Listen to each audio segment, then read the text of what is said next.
આગે કીધું કે દુનિયામાં લાખો ભાષાઓ હશે, દુનિયામાં એ હજારો લાખો ભાષાઓના કરોડો અક્ષરો હશે, પણ એ બધા અક્ષરમાંથી એક અક્ષર માં નીકળી જાય ને એટલે બધી ભાષાઓ નકામી થઈ જાય છે, બધા તે શબ્દો નકામા થઈ જાય છે.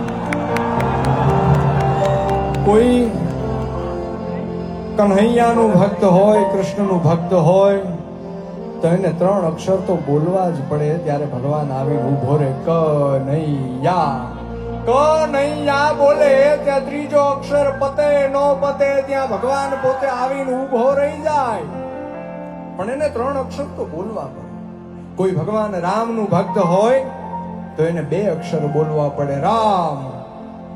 એ રા ને મ પૂરો થાય નો થાય ત્યાં ભગવાન રામ એની વારે આવીને ઉભા રે. એમાં શંકા નથી. પણ દુનિયાનો કોઈ એકાક્ષરી મંત્ર હોય ને તો એ કેવળ માં છે, કે જે માં શબ્દ મોઢામાંથી નીકળે ને એની પેલા માં આવીને ઊભી હોય કે મારા દીકરાને શું થયું, મારી દીકરીને શું થયું. હે બાપ,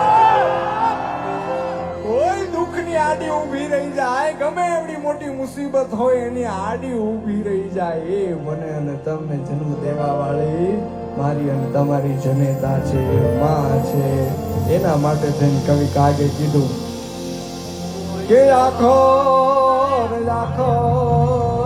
એક જતા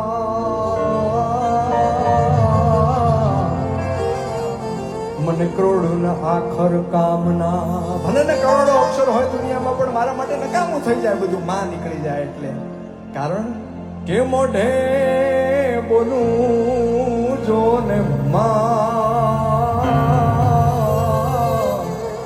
ત્યાં તો મારા કોઠાને ટાઢક વળે, મારા કોઠાને ટાઢક વળે.